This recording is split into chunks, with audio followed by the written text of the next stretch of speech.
Hi గారు, welcome to our channel. ప్రస్తుతం మనతో పాటు దాము బాలాజీ గారు సీనియర్ జర్నలిస్ట్ ఉన్నారు. వారితో ఒకసారి మాట్లాడదాం. సార్ నమస్కారం. సార్ నమస్తే. సార్, స్టాక్ మార్కెట్ కొన్ని నెలల నుంచి కూడా తీవ్ర నష్టాల్లోనే ఉంది సార్. దాదాపు 5 నెలల నుంచి 54 లక్షల కోట్లు నష్టపోయారని కూడా రిపోర్ట్ అయితే వచ్చింది సార్. ఈ స్థాయి నష్టం ఇంతకుముందు ఎప్పుడు జరగలేదని కూడా చెప్తున్నారు. ఎందుకు స్టాక్ మార్కెట్ నష్టాల్లోనే అంటే జరుగుతూనే ఉంది? ఏం జరిగింది సార్? 54 కాదు, 94 లక్షల కోట్లు. 5 నెలల్లో 94 లక్షల కోట్లు స్టాక్ మార్కెట్లో నష్టం వచ్చింది. నిన్న ఒక్క రోజుకే 9 లక్షల కోట్లు తుడిచిపెట్టుకుపోయింది. ఈ ఫిబ్రవరిలో మొత్తంగా 66% డౌన్ అయింది స్టాక్ మార్కెట్. ఒక్క ఫిబ్రవరిలో మాత్రమే. ఈ వారంలో 20 లక్షల కోట్లు నష్టం వచ్చింది. ఓవరాల్గా సెప్టెంబర్ తర్వాత 5 నెలల్లో మనకి 94 లక్షల కోట్లు పోయింది. ఇది 29 ఏళ్లలో, అంటే 1996 అప్పట్లో మనకు హర్షద్ మెహతా ఎఫెక్ట్ వల్ల క్రాష్ స్టాక్ మార్కెట్. 29 సంవత్సరాల తర్వాత ఆ స్థాయిలో క్రాష్ రావడం, ఈ స్థాయి లాస్ రావడం అనేది ఫస్ట్ టైం అన్నమాట. అంటే మన దేశంలో 29 ఏళ్లలో ఎప్పుడూ ఇది జరగలేదు. సో అందువల్ల ఒక్కసారిగా మొత్తం ప్రపంచం ఉలికి పడుతుంది. ఇండియన్స్ అంతా కూడా చాలామంది, కొన్ని లక్షల మంది లాస్ వచ్చింది. ముఖ్యంగా మనకి బిఎస్సి అని, ఎన్ఎస్సి అని 2 ఉంటాయి. బాంబే స్టాక్ ఎక్స్చేంజ్, తర్వాత national stock exchange. Bombay stock exchange 12% పడిపోయింది 5 నెలల్లో. నేషనల్ స్టాక్ ఎక్స్చేంజ్ 15% పడిపోయింది. ఇక మిడ్ క్యాప్ అంటారు, మిడ్ క్యాప్ 100 అంటారు. మిడ్ క్యాప్ 100 ఏమో 20% పడిపోయింది. స్మాల్ క్యాప్ 100 ఏమో 23% పడిపోయింది. అంటే mid cap, small cap, cap అంటే క్యాపిటల్ ఎక్స్పెండ్, మొత్తం క్యాపిటలైజేషన్ అంటారు. అంటే మొత్తం ఒక కంపెనీలో టోటల్ షేర్ల విలువ, share value into share value కలిపితే ఆ టోటల్ మార్కెట్, దాని కంప్లీట్ వెల్త్ ఎంత అనేది లెక్క కడతారు అన్నమాట. అలాగా పడిపోయినాయి అన్నమాట మొత్తంగా. అంటే బిఎస్సి ఇప్పుడు నిన్నటికి క్లోజింగ్ నాటికి 73,198 పాయింట్లకు పడిపోయింది. యాక్చువల్గా 77,000, 78,000 ఉన్నింది. 73,000 పాయింట్లకు పడిపోయింది. నిఫ్టీ ఇండెక్స్ వచ్చి 22,124 పాయింట్లు పడిపోయింది. బ్యాంక్ నిఫ్టీ 4,344 పాయింట్లు పడిపోయింది. మిడ్ క్యాప్ 10,770 పాయింట్లు పడిపోయింది. సో ఎందుకు ఈ స్థాయిలో అంటే 29 ఏళ్లలో ఎంత ఘోరంగా ఎప్పుడు జరగలేదు. ఇక నిఫ్టీ 500 అంటారు. నిఫ్టీ 500 కంపెనీలు, నిఫ్టీలో 148 కంపెనీలు 52 వారాల డౌన్కి పడిపోయినాయి. ఇక నిఫ్టీ 50లో అయితే 45 కంపెనీలు పడిపోయినాయి అన్నమాట. భారీ లాసులు నడుస్తున్నాయి. సో ముఖ్యంగా IT, pharma, banking, manufacturing sector, FMCG అంటే fast moving consumer goods. FMCG మామూలుగా అయితే, ఎందుకంటే ప్రతి ఒక్కరు బిస్కెట్లు, సిగరెట్లు ఇవన్నీ కొంటారు కాబట్టి ఎఫ్ఎంసీజీ మార్కెట్ అనేది కొంచెం దృఢంగా ఉంటుంది. అది కూడా దారుణంగా పడిపోయింది. సో పోనీ ఇది వరల్డ్ వైడ్గా అన్ని మార్కెట్లు పడిపోతున్నాయంటే, వరల్డ్ వైడ్గా అన్ని మార్కెట్లు పడిపోలే. ఫర్ ఎగ్జాంపుల్ చైనా చూస్తే 25% 6 నెలల్లో పెరిగింది చైనా. జర్మనీ 13% పెరిగింది. అమెరికా 5.7% పెరిగింది. ఇక యూరప్, జపాన్ మాత్రం అంత పెరగలేదు, అట్టని దారుణంగా పడిపోలేదు. కాషస్ గ్రోత్ అంటారు. అంటే జాగ్రత్తగా కొంత చూస్తూ ముందుకెళ్తూ వెనక్కి వస్తూ అలాగా స్టెబిలైజ్ అవుతూ వెళ్తుంది.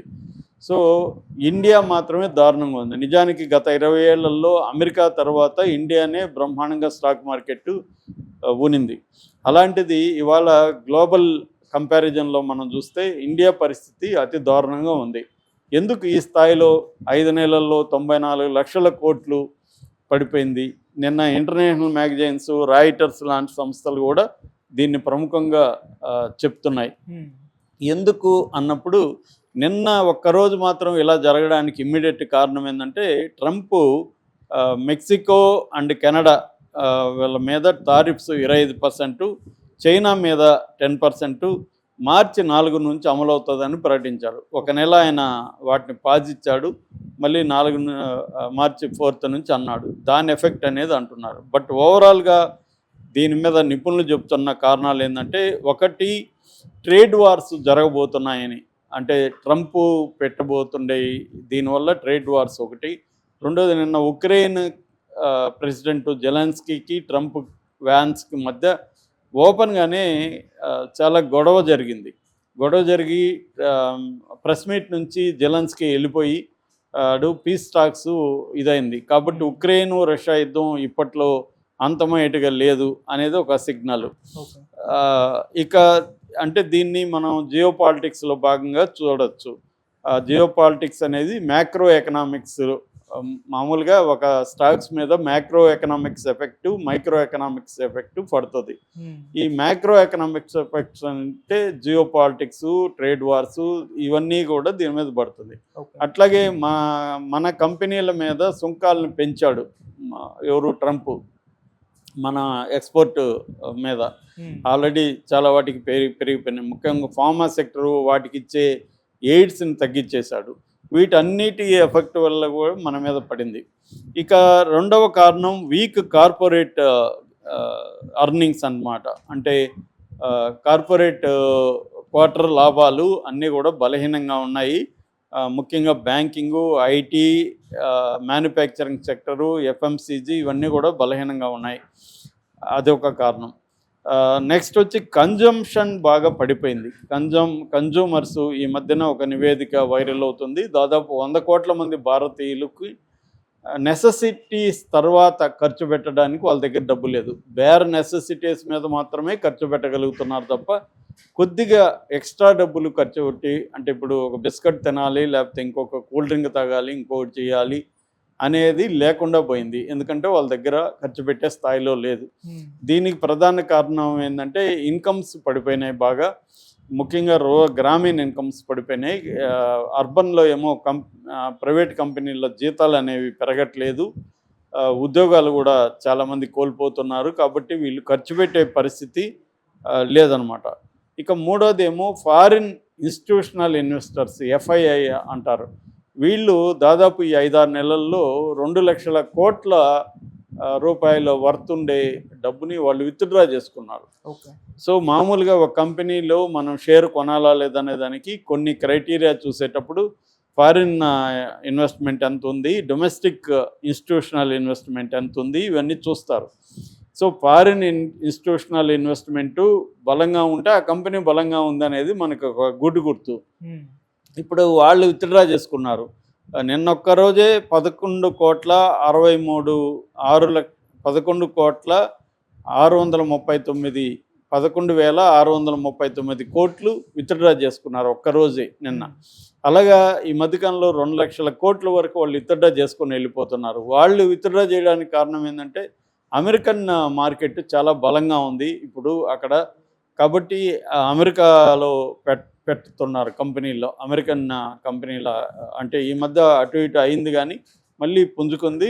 నేను ఇందాక చెప్పినట్టు 5.7% గ్రోత్ కనపడుతూ ఉంది.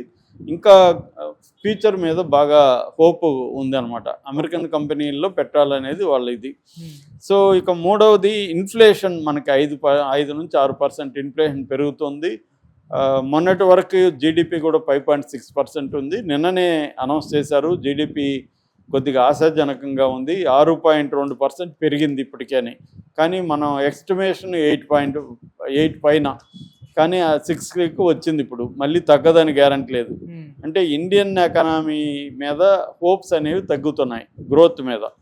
అట్లాగే సెబీ న్యూ రెగ్యులేషన్స్ని తీసుకొచ్చింది. దానివల్ల కూడా ఇది జరిగిందని చెప్తున్నారు. అట్లాగే అమెరికాలో ఫెడరల్ రిజర్వ్ బ్యాంక్ వాళ్ళు ట్యాక్స్కి సంబంధించి పెంచుతారా తగ్గిస్తారా అనేది ఒక అనిశ్చితి కనిపిస్తూ ఉంది. తర్వాత ఏముందంటే మన గత కొంతకాలంగా మన ఇండియన్ కంపెనీలో స్టాక్ వాల్యుయేషన్ ఎక్కువ పెరిగేసింది. అంటే ఇప్పుడు ఒక కంపెనీ అసలు విలువ 100 రూపాయలు ఉంటే ఒక షేర్ విలువ ఉండాల్సి ఉంటే 100 రూపాయలు అసలు విలువ అయితే అది 1000-2000 పెరిగిపోయింది. సో దానివల్ల ఆటోమేటిక్గా వాల్యుయేషన్ ఎక్కువ ఉన్నప్పుడు అది కరెక్షన్ అనేది కామనే అనేది కూడా ఒక వాదన వినిపిస్తుంది. ఈ మామూలుగా పెట్టుబడులు పెట్టే వాళ్ళని 2 రకాలుగా డివైడ్ చేయొచ్చు బ్రాడ్గా. వాల్యుయేషన్ గ్రోత్ ఇన్వెస్టర్లు, వాల్యుయేషన్ ఇన్వెస్టర్లు. అంటే వాల్యుయేషన్ ఇన్వెస్టర్లు ఏం చూస్తారంటే వాల్యూ ఎక్కువ ఉంది ఆల్రెడీ, ఈ కంపెనీ మంచిదే కానీ దాని వర్త్ 100 రూపాయలు ఉంటే 1000 రూపాయలకి ఆల్రెడీ ఉంది, ఇప్పుడు మనం కొంటే అది ఖచ్చితంగా పడిపోతుంది అని చెప్పి కొనరు. గ్రోత్ వాళ్ళు ఏం చేస్తారంటే ఈ కంపెనీ గ్రోత్ ఇంకో 10 ఏళ్లలో అవుతుంది కాబట్టి 1000 రూపాయలు ఉన్నా పర్వాలేదని పెడతారు. అలాగా పెట్టిన వాళ్ళందరూ ఇప్పుడు లాస్లో ఉన్నారని చెప్తున్నారు. గ్రోత్ని నమ్ముకొని పెట్టిన వాళ్ళందరూ లాస్కి వెళ్ళిపోయారనేది ఒక వాదన. ఓకే. మన జీరోదా అనే ఒక స్టాక్ మార్కెట్ బ్రోకరేజ్ సంస్థ ఉంది. వాళ్ళు ఏం చెప్తున్నారంటే మన ఇండియాలో 16 కోట్ల డీమ్యాట్ అకౌంట్లు ఉన్నాయి, కానీ ట్రేడింగ్ చేస్తుండేది 1 కోటి 2 కోట్ల లోపలే ఉన్నారు, 30% పడిపోయింది. ఇది ఎప్పుడు మేము మా సంస్థ స్థాపించినప్పటి నుంచి ఇప్పటి వరకు ఎప్పుడు కూడా ఇలా జరగలేదనేది వాళ్ళు చెప్తున్నారు.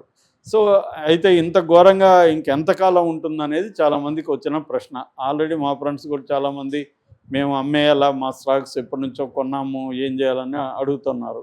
వీళ్ళందరికీ సమాధానం చెప్తున్న ఎక్స్పర్ట్లు ఏం చెప్తున్నారంటే ఈ 2025 మిడ్ వరకు అయితే ఈ పరిస్థితే ఉంటుంది. మిడ్ తర్వాత స్లోగా మళ్ళీ పికప్ అవుతుంది. ఈ రెండుకి మళ్ళీ గత వైభవం వస్తుంది, ఖచ్చితంగా అన్నీ పెరుగుతాయి.